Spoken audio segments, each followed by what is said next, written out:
Merci de m'accueillir encore chez vous. Que Dieu vous bénisse, vous qui prenez le temps de suivre et vraiment d'écouter ce que nous partageons. Que Dieu vous bénisse abondamment. Alors, nous sommes toujours dans ce thème. Nous parlions de l'athéisme et nous sommes toujours dans ces thèmes-là. Nous n'avions pas encore fini. Les thèmes-là, comme je nous ai dit, que c'est vraiment un thème qui est large, qui est profond. Nous n'allons pas peut-être tout dire, mais nous allons dire un peu l'essentiel pour nous aider et aider nos bien-aimés athées à comprendre que Dieu est bel et bien réel et que ils devraient recevoir Christ dans leur vie comme Sauveur et Seigneur pour qu'ils soient sauvés pour l'éternité. Alors, nous nous sommes limités, si je me rappelle bien, sur ce point du jour des dieux. Nous avions dit que le jour des dieux vaut 1000 ans. Par contre, le jour de l'homme égale à 24 heures. Alors, nous allons lire quelque chose dans la parole de Dieu. D'abord, ne méprisez pas ma Bible. Elle est vieille, mais c'est la version que j'aime. J'aime bien la version Darby. Je cherchais cette version dans ma région. Je n'ai pas trouvé cela. J'ai parcouru des librairies, des maisons des Bibles, partout dans des églises, cherchant cette version Darby. Je n'ai pas trouvé pour en procurer. Vraiment, je n'ai pas trouvé la version Darby. Par contre, j'ai d'autres versions qui vraiment... Je préfère beaucoup plus utiliser la version Darby. Même dans ma lecture, même dans mon téléphone, j'aime toujours la version Darby. Alors, au commencement, Dieu créa les cieux et la terre. Ça, c'est le premier verset du premier chapitre de Genèse. Alors, nous pouvons tout simplement comprendre qu'au commencement, les mondes physique, le monde humain n'existait pas. Il n'y avait que le monde de Dieu qui était là. C'est seul Dieu qui existait avec son monde. Avant qu'il ne crée le monde physique, il n'y avait que le monde spirituel. Alors tout fonctionnait selon Dieu. Tout fonctionnait selon les temps de Dieu et non les temps de l'homme. Parce que le monde de l'homme n'existait pas et l'homme lui-même n'existait pas. Il était créé par Dieu. Alors avant que Dieu ne crée toutes choses, nous pouvons tout simplement comprendre que c'est les temps de Dieu qui existaient. Comme David nous l'a dit dans les livres du psaume 90, 1 à 4, au verset 4, il nous dit que un jour de Dieu, le jour de Dieu, un jour pour Dieu vaut 1000 ans. Et l'apôtre Pierre nous répète la même chose dans le livre de 2 Pierre 3, 8. Vous remarquerez que l'apôtre nous dit n'oubliez pas qu'un jour de l'Éternel vaut 1000 ans. Nous pouvons tout simplement comprendre que les 7 jours de Dieu vaut 7000 ans et non comme les 7 jours de l'homme, nous pouvons l'estimer déjà à 168 heures. 168 heures pour les 7 jours de l'homme. Un jour de l'homme vaut 24 heures, mais un jour de Dieu vaut 1000 ans. Et les 7 jours de Dieu vaut 7000 ans et non 168 heures comme les 7 jours de l'homme. Alors, comme la parole de Dieu nous dit que nous connaissons en partie, l'apôtre Paul nous l'a dit dans les livres des 1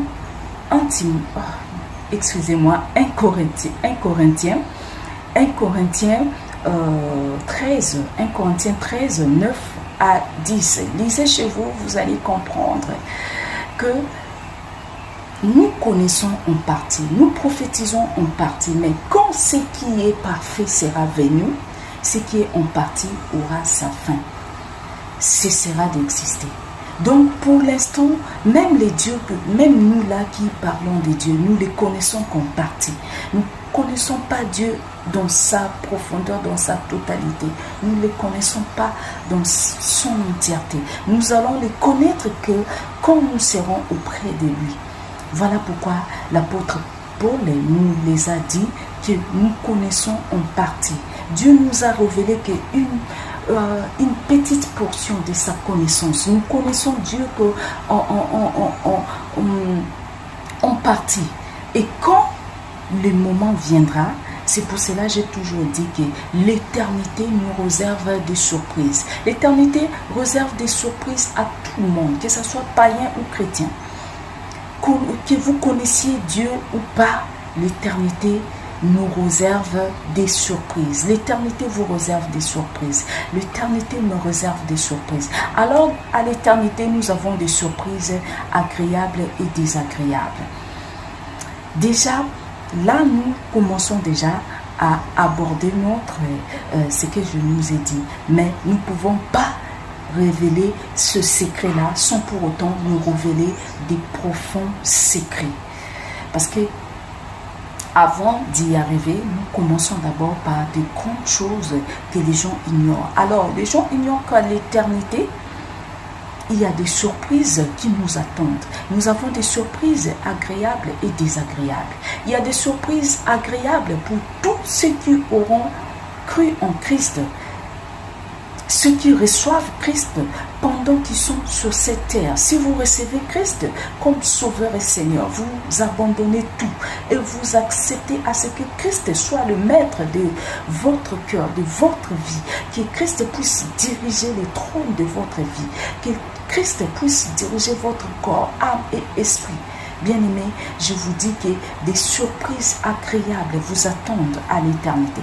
Mais les surprises désagréables sont réservées à tous ceux qui auront méprisé la parole de Dieu, tous ceux qui auront méprisé la vérité de Dieu, tous ceux qui auront méprisé Christ, tous ceux qui auront méprisé les saluts que Dieu les a offerts au travers de son Fils Jésus gratuitement, ces saluts gratuits que Dieu nous a offerts au travers de Jésus-Christ. Si vous méprisez ces saluts, alors vous allez vous rencontrer, vous allez subir, vous allez vivre des surprises désagréables dans votre éternité. Alors il est grand temps, quand on parle de l'éternité, c'est-à-dire que nous n'allons plus faire marche en arrière pour demander pardon à Dieu, pour dire à Dieu, donnez-nous le temps de nous repentir, de nous convertir, de recevoir ton Fils Jésus-Christ, d'accepter son œuvre de la croix. Il n'aura plus de chance pour nous si nous méprisons Jésus-Christ tant que nous sommes sur cette terre. Donc il est grand temps pour nos bien-aimés athées d'accepter Jésus-Christ comme Sauveur et Seigneur. Nous allons lire un truc qui va nous montrer qu'il est vraiment important, très important pour nous de nous donner à Jésus-Christ, de lui donner le cœur de nos vies, le centre de nos vies, qu'il prenne le trône de nos vies, qu'il règne, qu'il domine, qu'il se manifeste en nous. Il est très important. Il est très important. Pourquoi? Lisez dans le livre de Jean 20. Jean 20, 27 à 31. Alors, je vais lire cela pour nous. Je vais lire cela pour nous. Jean 20, 37, 27, je crois 27, oui. 27 à 31. Jean 20. Nous sommes dans le livre de Jean. Jean 20. Lisez chez vous là-bas. Je crois que je ne vais pas lire le tout. Je vais m'arrêter au verset 29, mais vous pouvez lire le tout jusqu'au verset 31. Puis il dit à Thomas, avance ton doigt ici et regarde mes mains. Avance aussi ta main et mets-la dans mon côté et ne sois pas incrédule, mais croyant. Thomas répondit et lui dit, mon Seigneur et mon Dieu. Jésus lui dit, parce que tu m'as vu, tu as cru. Bienheureux ceux qui n'ont point vu et qui ont cru. Amen. Thomas n'y croyait pas que Jésus-Christ était ressuscité. On les a rapporté la nouvelle de la résurrection de Christ. Thomas n'avait pas cru. Thomas cherchait des preuves, comme nous pouvons constater auprès de nos bien-aimés athées qui cherchent des preuves de l'existence de Dieu. Jésus dit, bienheureux ceux qui ont cru sans pour autant voir. Bienheureux ceux qui ont cru sans chercher à voir de preuves. Thomas était incrédule, bien que Jésus-Christ les avait déjà dit qu'il va ressusciter 3 jours après sa mort. Mais Thomas ne croyait toujours pas. Il voulait voir de ses propres yeux. Et Jésus-Christ lui a dit plutôt, bienheureux ceux qui ont cru sans pour autant chercher à voir les preuves. Tu es trop incrédule, Thomas. Les bien-aimés athées, peut-être que vous n'aurez pas cette grâce que Thomas a eue. Le fait de ne pas croire en Jésus-Christ, c'est déjà un péché. C'est un péché qui conduit loin de Dieu. C'est un péché qui conduit loin de Dieu. Et loin de Dieu, c'est-à-dire que vous allez vous buter à cette surprise désagréable que Dieu n'a même pas réservé pour l'homme. Dieu n'a pas réservé cela à l'homme. Mais l'homme va vivre cette surprise à cause de son incrédulité. La parole de Dieu est là comme preuve, comme témoin fidèle qui nous montre que Dieu existe. Dieu existe. Sa parole peut nous la démontrer. Si vous lisez cette parole, vous ne serez pas déçus. Lisez cette parole, vous comprendrez que Dieu est bel et bien réel. Et acceptez Christ, vous comprendrez que Dieu est bel et bien réel.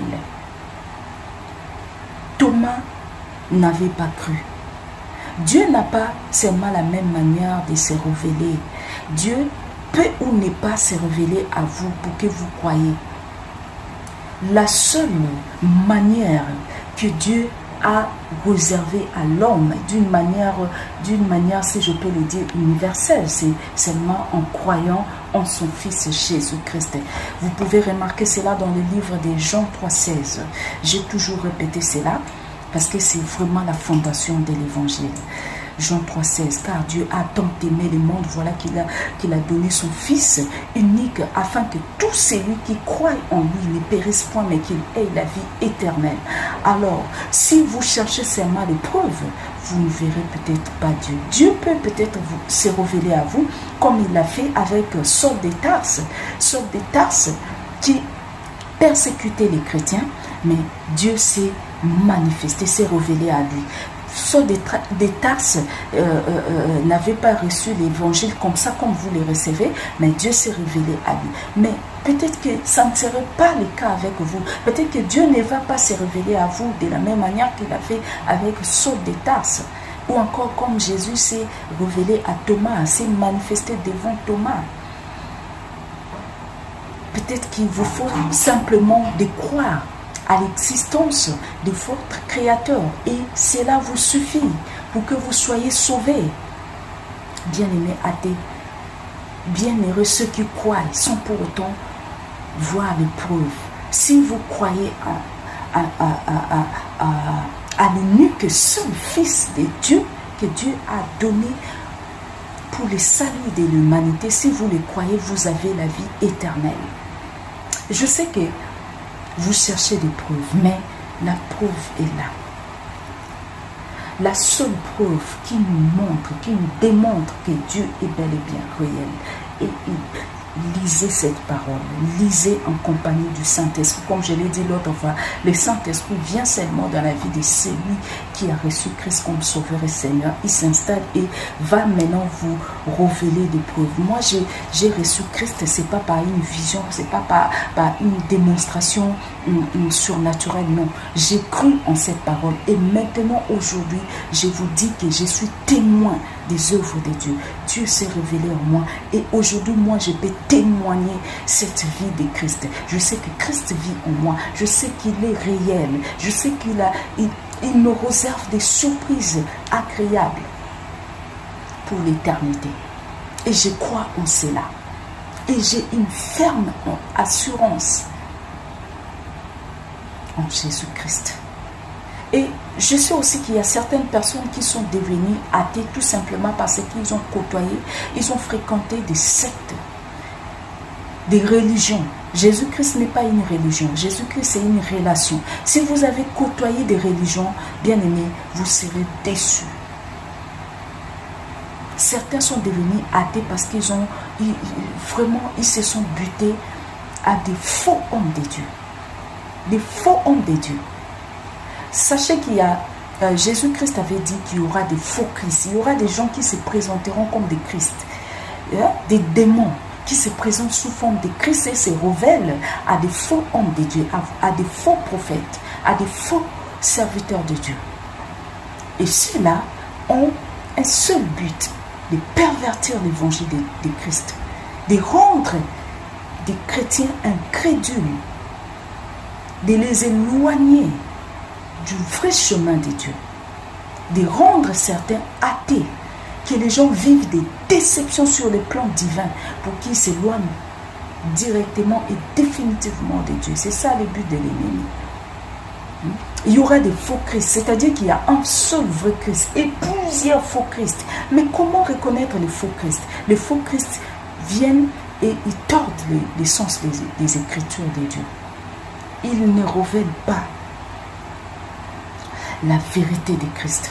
Comme le diable est un menteur, ils viennent que pour pervertir, détruire, ils mentent. Alors soyez vigilants, soyez vous-même les grands lecteurs de la Bible. Personne ne viendra vous mentir. Si vous voulez recevoir que Jésus-Christ vous attend à bras ouverts. Il est là pour vous, il vous attend.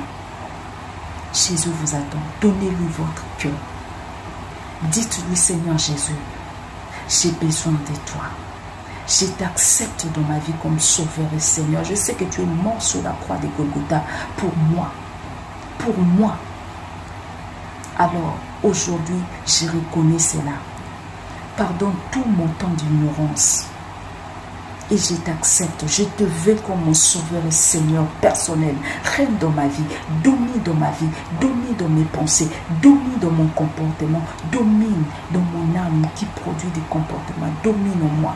Je sais que c'est toi qui m'a créé, qui m'a formé et tu peux encore me réformer. Tu peux me redonner ta forme parce que ta volonté, dans ta volonté, tu veux que je sois vraiment, que je reste tel que tu m'as créé. Tu me veux être à ton image et à ta ressemblance. Être à l'image de Dieu, c'est déjà ce que nous sommes. C'est déjà ce que vous êtes. Tel que vous êtes, votre forme, c'est déjà l'image de Dieu. Mais la ressemblance de Dieu, Dieu vous veut à sa ressemblance. Pour que vous soyez à la ressemblance de Dieu, il vous faut produire les œuvres de votre Créateur. Alors pour produire ces œuvres-là, les œuvres de votre Créateur, il vous faut recevoir Christ comme Sauveur et Seigneur. Et c'est lui qui domine en vous. Quand il domine en vous, vous ne pouvez que produire les œuvres de votre Créateur et vous lui ressemblez par votre apparence et par vos œuvres. Alors, bien-aimés, que Dieu vous bénisse. Je crois qu'on a dépassé le temps. La vérité, là, vous le saurez toujours. Je vous dis que Dieu est celui qui a créé le soleil qui date de milliards ou de milliers d'années. Je vous dis que vous allez connaître cela dans un plus bref délai. Dieu est en train aussi de vous apprendre la patience. Il vous faut patienter. Patienter. Avec Dieu, c'est de la patience. Alors que Dieu vous bénisse.